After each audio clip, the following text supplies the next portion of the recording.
We have been going through the Genesis. It's a series of sermon going on. And this is also a reminder how important is the life group. So even children also very important for them to attend the life group meetings. In some churches, this is called colony fellowship. Some churches call it neighborhood meetings. For us, we call it life groups. So it goes by different name. Or in some, it is called a cell group, whichever name it is. But it's so important. This is the micro prayer cell, micro Bible study cell kind of thing. It's not a big group, but it's so sweet to come together over a cup of tea, maybe even over nothing also. Just sit, relax. It's not a church, so you don't have to worry. No need to dress up or be suited, booted to come to a life group meeting. You can just come as you are. It's okay.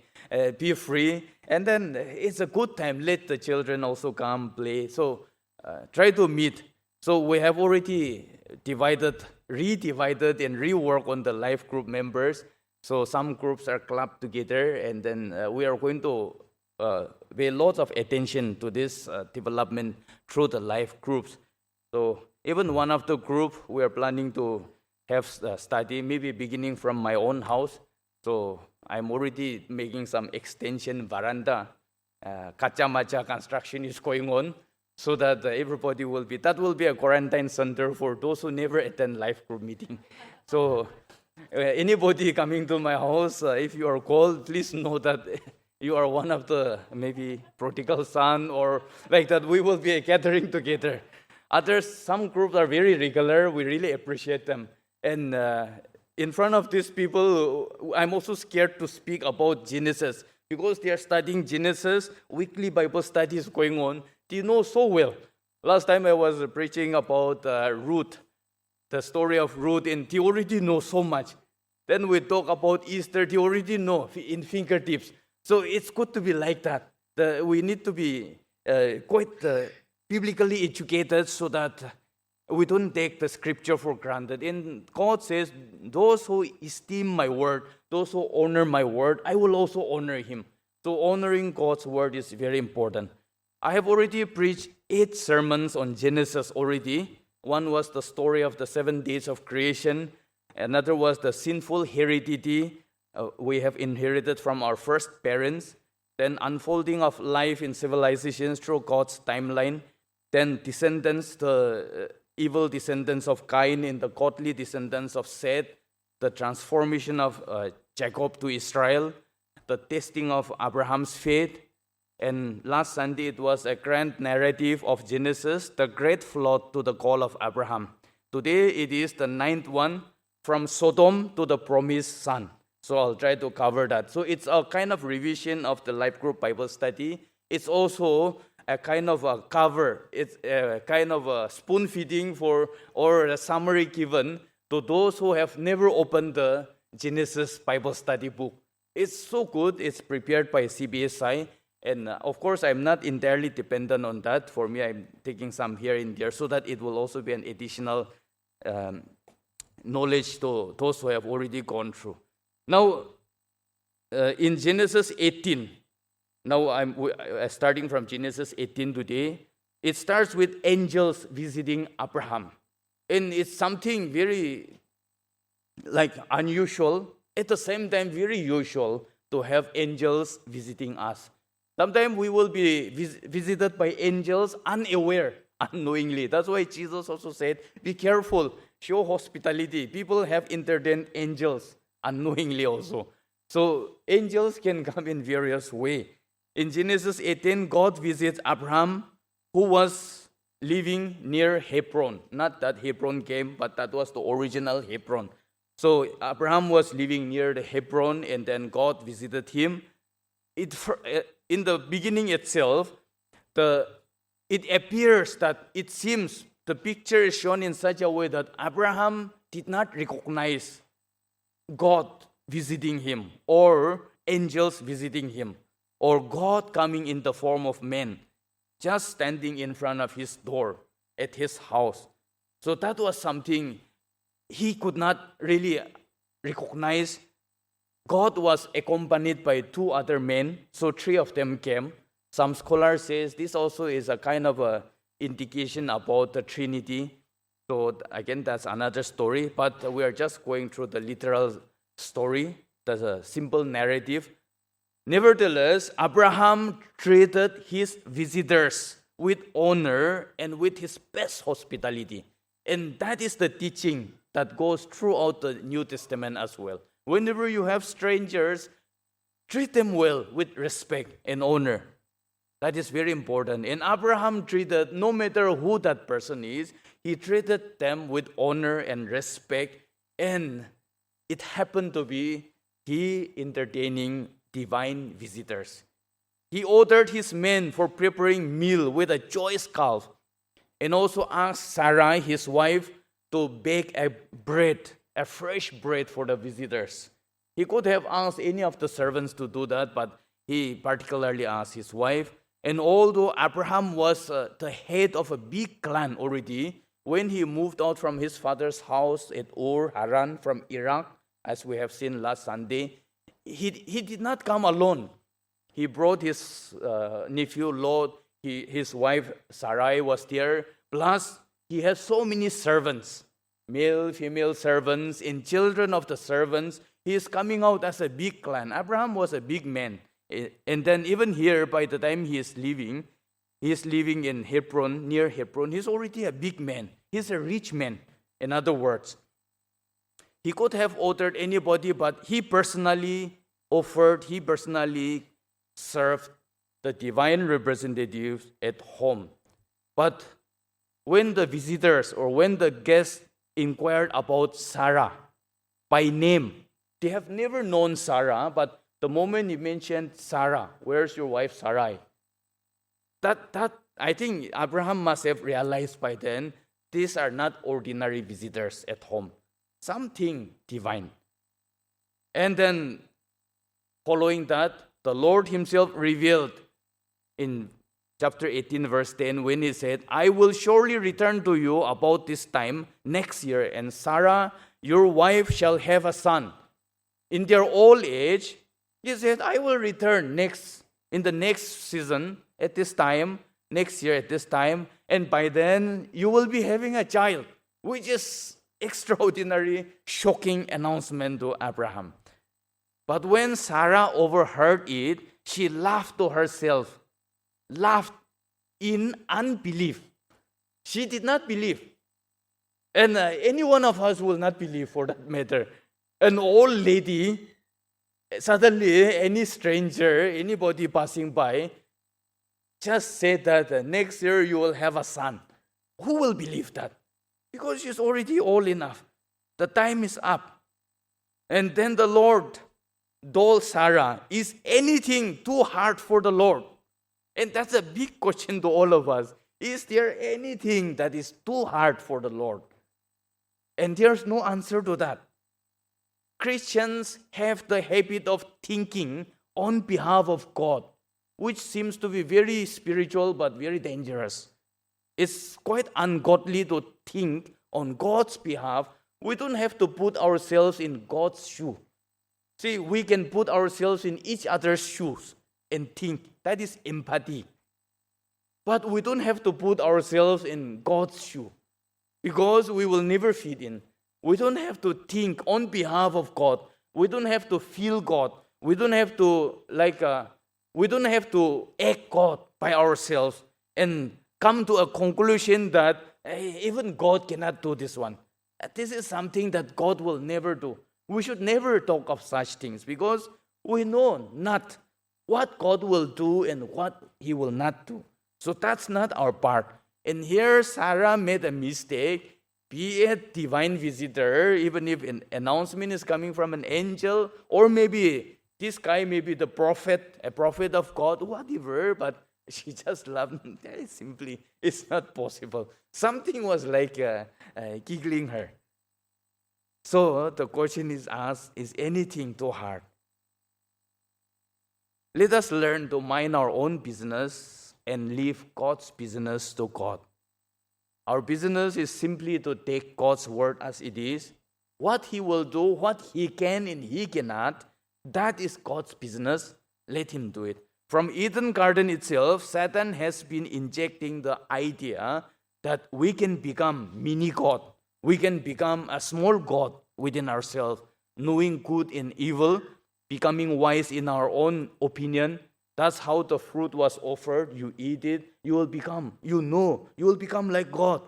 So that kind of idea always comes. We always try to jump beyond what is ours.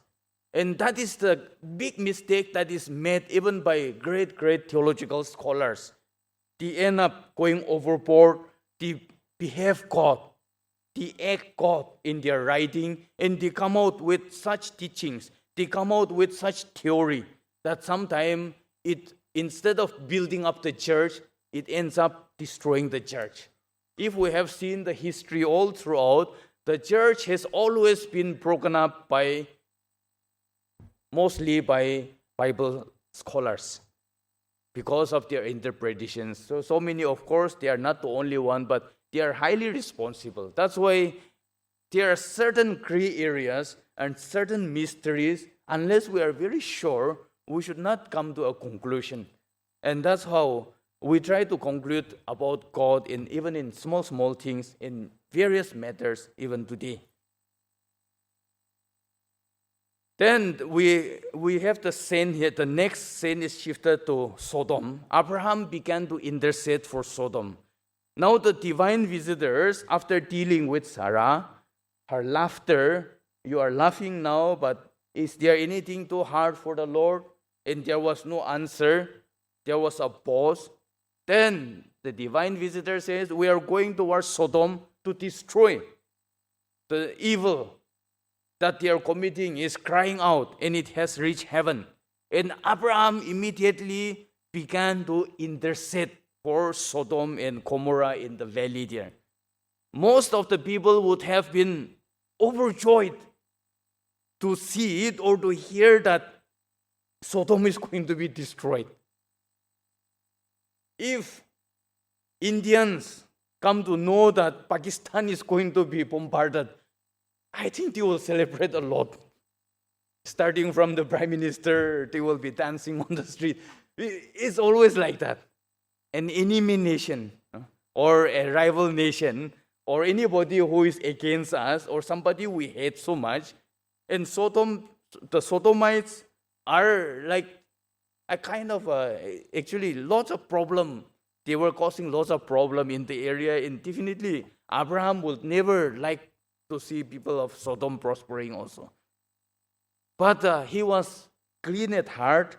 He has that righteousness of God, and he began to intercede. He did not rejoice when he heard that Sodom is going to be destroyed or the wickedness of Gomorrah has reached up to heaven. In fact, Abraham's intercession to the angels here is the forecast of how Jesus was about to pray on the cross when he was crucified, enemy of God, people who rebel against him. Those people, they crucified him. Even those people crucified beside him were saying, why don't you call down legions of angels from heaven? Rescue us, rescue yourself. And maybe many people think Jesus should have called down curse upon these people. But instead of doing that, he was interceding for them. Father, forgive them, for they know not what they do. Luke 23:34. Forgive them because they don't know what they are doing. And there is a supposition here. Supposed, if Jesus did not intercede for the people from the cross, what God would have done to the people? Maybe destroyed. Do you intercede for others? Or is your prayer only about yourself in your family circles? If your prayer is always about yourself in your family circles, and if you never pray for others, something is wrong in your family, something is wrong in your spiritual life, something is wrong with your prayer itself. Prayer should not be selfish. Prophet Samuel told Saul that God forbid that I should sin against him by not praying for you. So not to pray for others is also a sin. Of course, Abraham was personally concerned about his nephew Lot and his family who were staying in Sodom at that time. And here, Abraham became a blessing to the family of Lot by interceding for them, by praying for them. Abraham had every reason to be angry with Lot. We have known last Sunday that when Abraham gave the choice, Lot should not have chosen first. According to their tradition, the elder one will pick up first. Lot took the inheritance first, the younger one. He don't deserve. And he chose the prosperous valley, Sodom and Gomorrah region, which was very attractive and lavish and green. But actually, so Abraham had every reason to be angry with the selfish act of Lot, but he was a very understanding, kind-hearted person. And instead of being a problem for Lot, he became a blessing for Lot by praying for their family when they do not know. Are you a blessing to anyone today? As Christians, all of us are supposed to be counted as a blessing to somebody or the other. We are either a blessing to someone or a stumbling block to others. We cannot be neutral. So if you are not a blessing to anybody, that shows that you are a problem to the people around.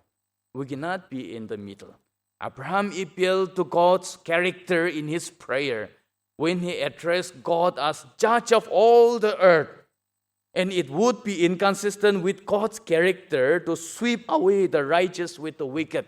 When Abraham prayed, Abraham did not just murmur before God. He did not just speak out before God. His prayer was biblical, theologically correct. His prayer was appealing to God's character. Our prayer should not be just empty speeches to God. Some people just speak out before God, and that's very dangerous. Ecclesiastes 7 says, when you come in the presence of the Lord to pray, be careful not to speak out fast. Because what you have said, you cannot take it back. Moreover, you are speaking to the King of Kings. You are speaking to the Creator. Be careful. Mind your language. That's also very important. These days, young people in the colleges and all, when they pray very fast. When they come, before they even reach the pulpit, they will start praying from there. Praise the Lord, blah, blah, blah, blah, blah. So fast, everybody. So I used to correct them, be careful. What you say, mind your words. Because you might end up in trouble. Sometimes some people pray wrongly. I have heard some people praying very terribly wrong also. And we might even commit sin in our own prayer. It can happen because of our careless tongue. Our prayer should not be just speaking to God. It's meaningless to pray for anything which does not align with God's character and with God's will.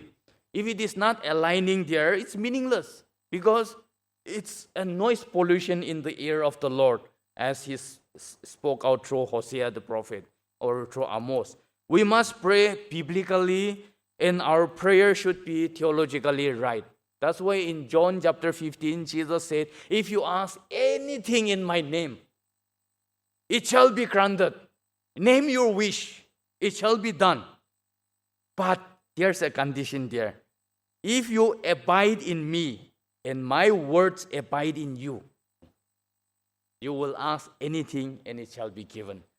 You must be in my will, you must be into me, in me, and my words. So when you pray, since my words is abiding in you, you will pray only according to my words, according to my message, teachings, commandment, according to my will, you will pray. And so it will be granted.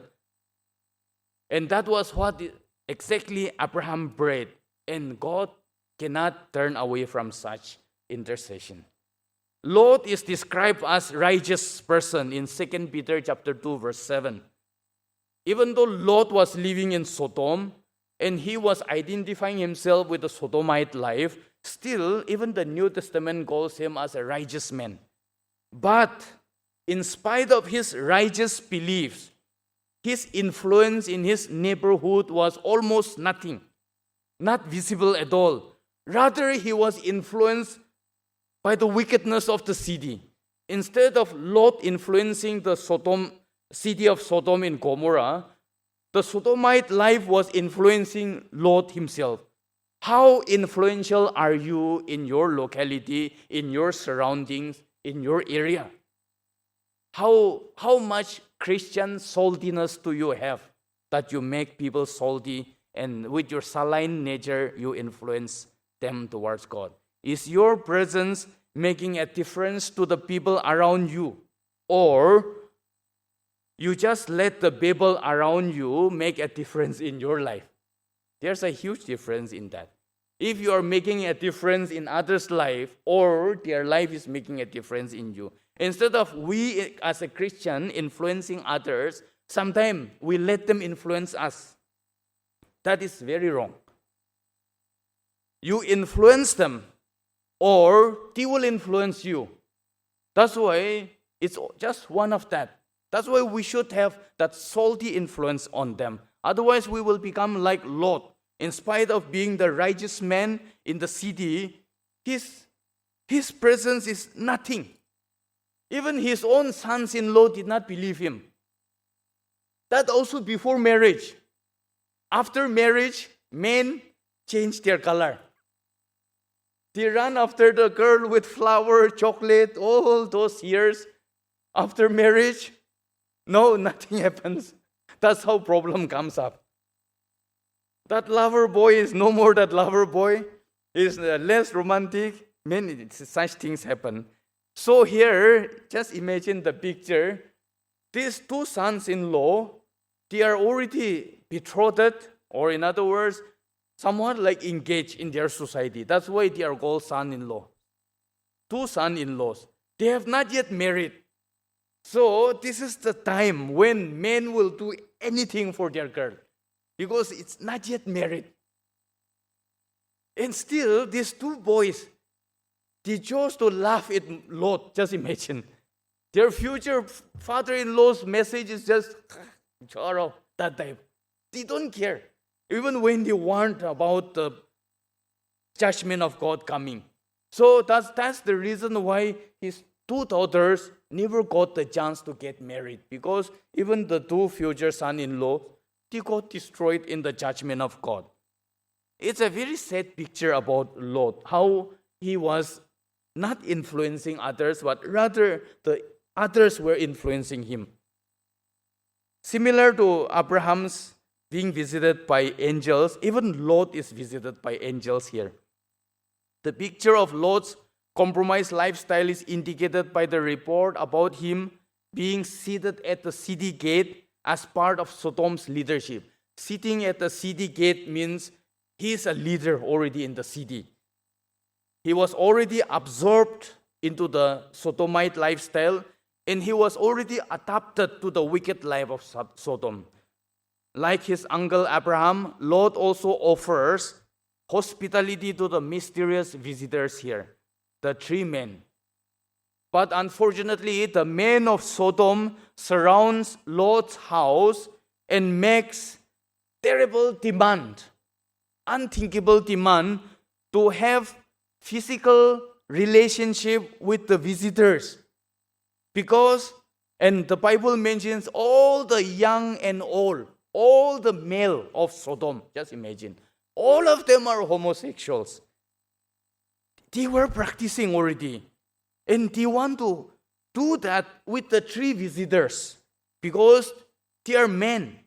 Their evil lifestyles are called sodomy. That's why in the various writings by scholars they describe as sodomy. Jude chapter 1 verse 7, Jude verse 7 here it says, mentions that Sodom and Gomorrah and the surrounding cities indulge in sexual immorality and even pursued unnatural desire. It's unnatural desire they already developed.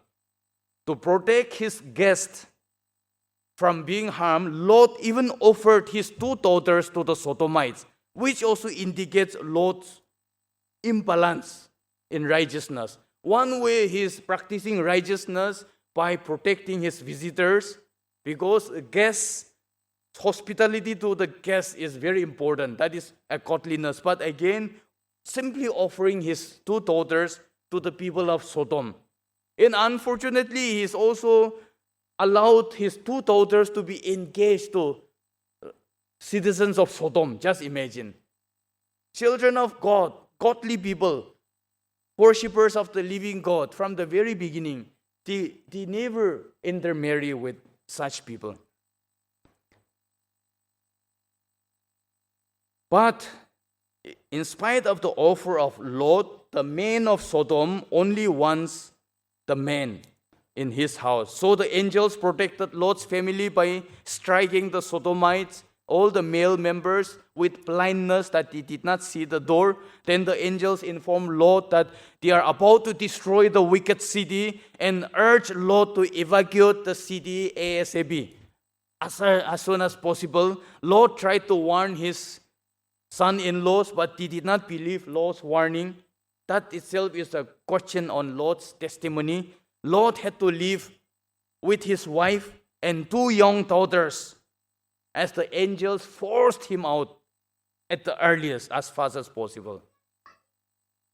Is your words taken seriously with respect by your in-laws or other relatives in the family circle?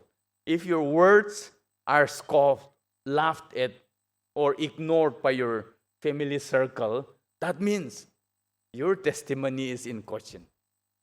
I'm not saying that you are speaking something wrong. You are speaking righteous things, but if your words are not taken seriously by your children, by your family, by your in-laws, by your relatives, or by your neighbors, then, like Lot, your lifestyle is already compromised. Something is wrong with our testimony here. Maybe some people, even your own children in immediate families, may not be even taking your words seriously. And that shows how questionable we have become. Lot's compromised life is further indicated by his reluctance to leave Sodom. In spite of the warning, we are going to destroy. And by now, Lot already knew that the visitors in his house are not ordinary people, but they are angels. He already knew that they are divine. Because of the miracle they have performed, striking with blindness, the warning about the judgment, and pushing him out to go to the east side, up to the mountains, far away to the mountains. But Lot is reluctant to leave Sodom. And he's trying to bargain with the angels. When the angels urged him to hurry up the hills, he requested them to spare at least one city called Zoar. Zoar was also part of the valley of Sodom and Gomorrah. Zoar is also in the list for destruction. The fire will finish it off too. But Lot interceded. Even his prayer is in a way wrong, actually. That please spare the city of Zoar so that I can take shelter there. I don't have to go that far into the hills. Obeying God, but half obedience. Anyway, God in His mercy granted the request of Lot. Okay, request granted. Zoar will be spared. You can take shelter there. The moment Lot and his family reached the city of Zoar, God started raining down burning sulfur.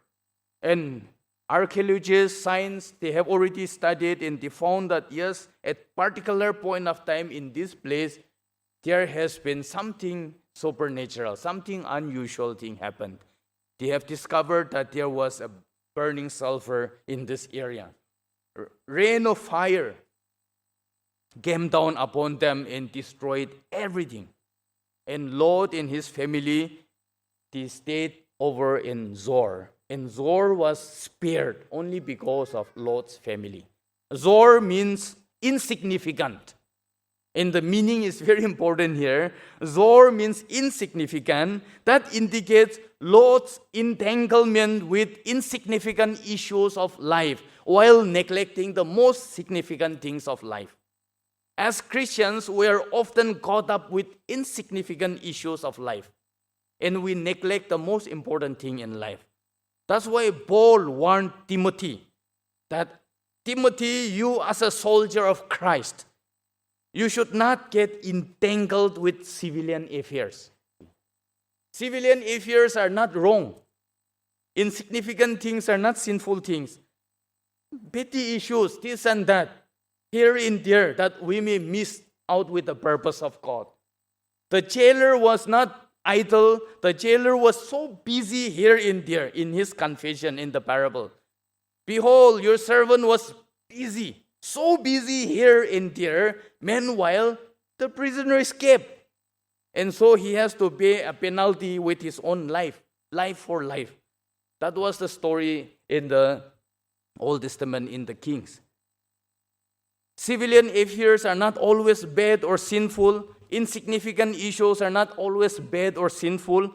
But we have more worthy things to do as a Christian.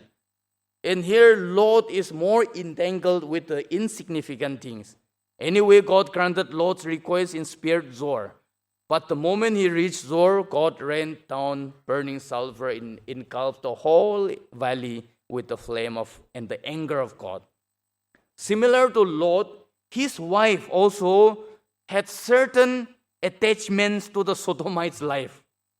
That it was so much, one could be a reason of curiosity. Another thing is the personal attachment and longing. In spite of the strong warning of the angels never to look back no matter what. She knew it, yet she looked back and she became a pillar of salt instantly. Today, archaeologists have even claimed to discover that particular pillar of salt, the very wife of Lot, and it is in the study.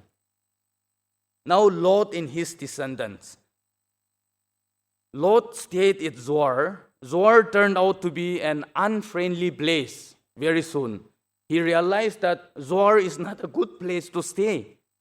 See, that's why it's always best to obey God's will fully.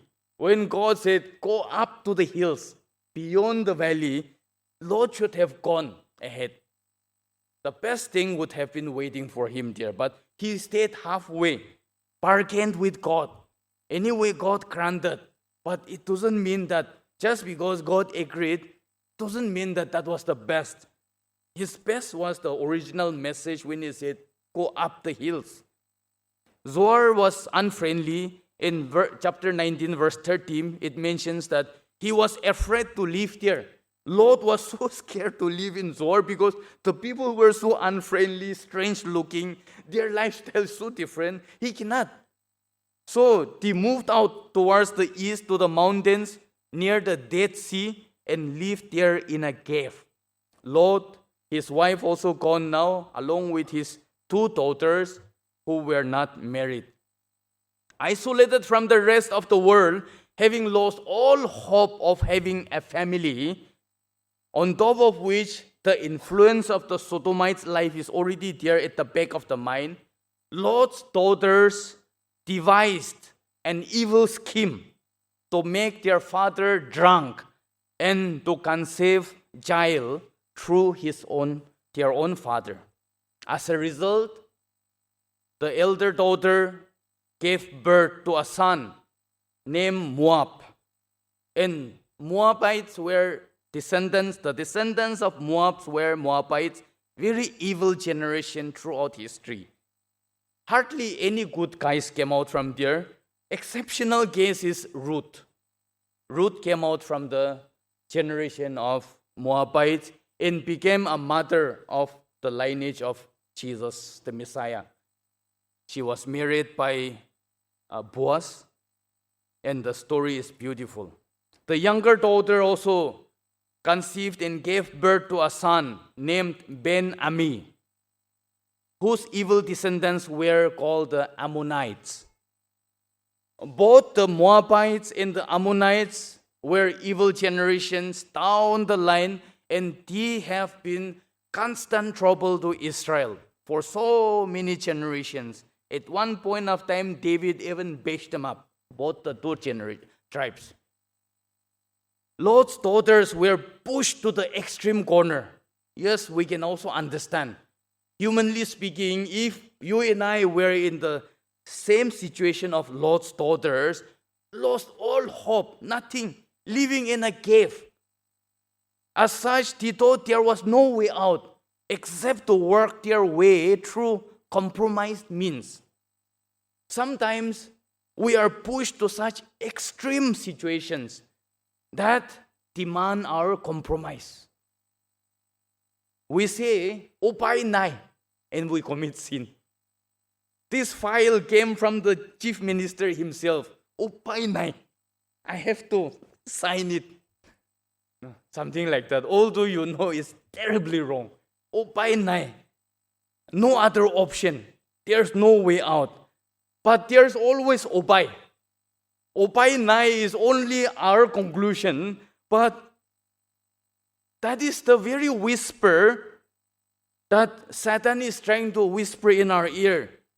But for God, where there's no way, He's so excited because He wants to make a way. When there's no way out, when there's no upay, God will make a way. And the whole credit will go to Him. God like that. That's why He made a way for the Israelites. As long as Moses was running away on the way, God left them alone. Moses was running and sweating and struggling.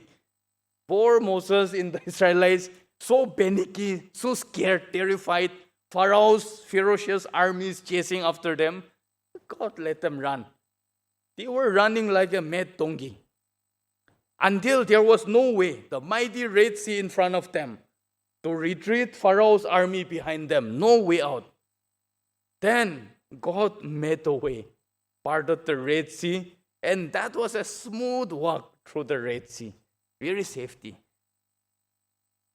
So, learn to trust in God, no matter in which situation we are in. If Lot's daughters have only sought God's help, God would have brought husbands for both of them from somewhere else that they can't even imagine.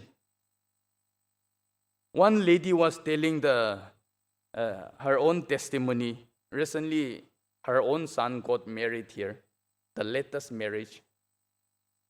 They're saying, if God can turn soldiers even out of dry bones, and if water can be produced through a rock, dry rock, she was praying for her life partner. God can give me a husband out of nowhere. That was her prayer. And she trusted that God will give me the right husband. And that day, I have to copyright, that's why I'm telling the story. I've already asked them, in front of them, I have already publicized in some occasions also. They are very happy about their love story.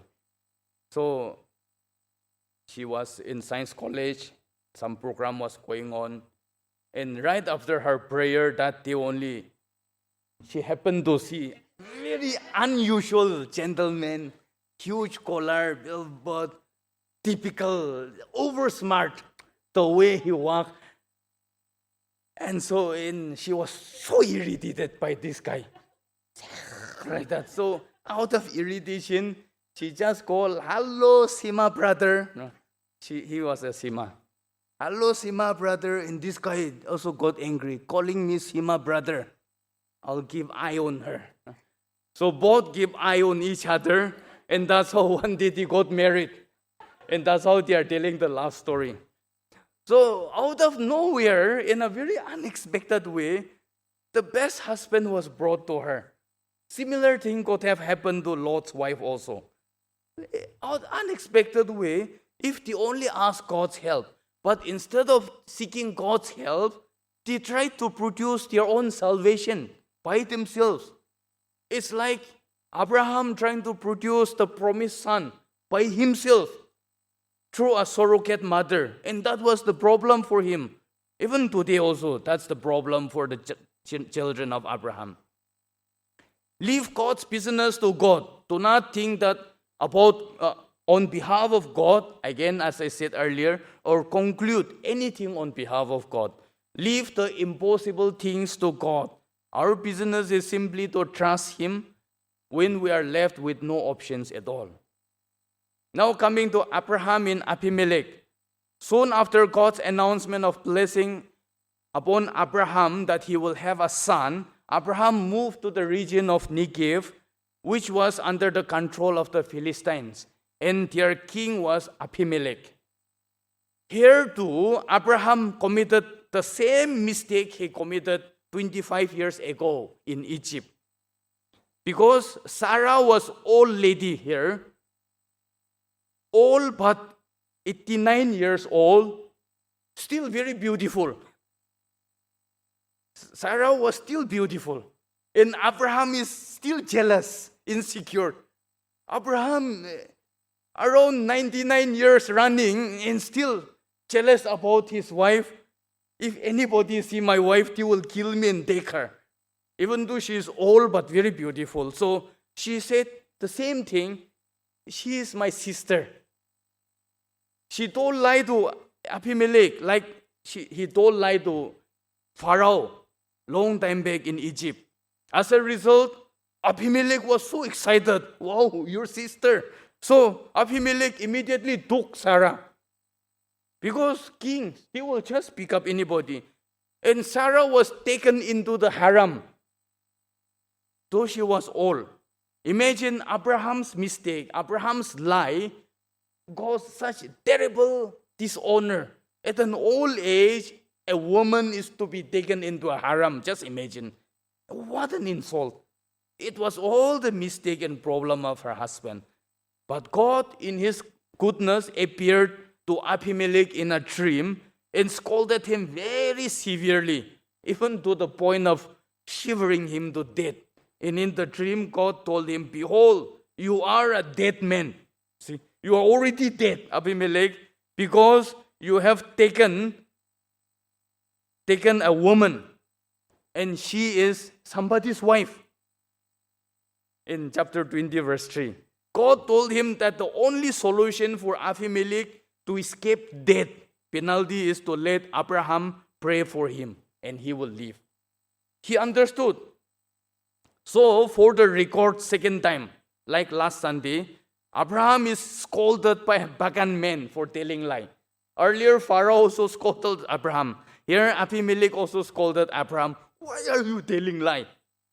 Abimelech returned Sarah to Abraham with huge compensation of livestock, slaves, and invitation to live anywhere in his domain, and also gave 1,000 pieces of silver as a proof that Sarah is unharmed, innocent, untouched. The moment Sarah entered the harem of Abimelech, all the females of the household of Abimelech, they became barren, infertile. That was a curse. And they became fertile once again only when Abraham prayed for them. Sometimes it happens that we have lied to, or we have done something terrible things against somebody, like Abraham did to Abimelech here. But don't let pride take over. There's always a way. We can always humble down, seek forgiveness, admit our mistake, and with our wrongdoing to them, still we can turn out to be a blessing to them in return. There's no mistake that cannot be amended or no sin that cannot be atoned. Abraham had to swallow his pride, admit his lie, and that was the only way forward for him to admit his lie. Then God blessed Abraham and Sarah later on with the promised son that was promised last year. And it was, of course, long time back, but again reminded the previous year that this time you will have a son. And because Sarah laughed, the name also is supposed to be Isaac. Isaac means he laughs. So laughing, always laughing. At first, Sarah laughs with unbelief, but later, Sarah laughs with joy of fulfillment, having a son at old age, a real, true biological son. One day when Ishmael was 16 years old, the first son of Abraham through the surrogate mother, Hagar, Isaac was 8 years, circumcised according to the Jewish custom, and there was a celebration. Sarah saw that Ishmael was laughing at Isaac. So Sarah asked Abraham to send away the surrogate mother Hagar and the surrogate son Ishmael, which Abraham listened to Sarah. And they were sent away. But anyway, God blessed them also. God saw the tears. And we have seen last Sunday that Hagar in her distress called El Roy, God, the Almighty. And God listened to her, and then God promised that Ishmael will become a father of great generation, a great nation. And that's how the Arab nations are today. And the Arab people are constant problem to Israel as well. In one way or the other, it's a mistake of Abraham. He tried to produce. When Abimelech saw that God was with Abraham, he requested Abraham to make a treaty of peace. He also returned the well which was seized by his servants from Abraham. And a second treaty of peace was made by the well, and that was called Beersheba, the well of the oath.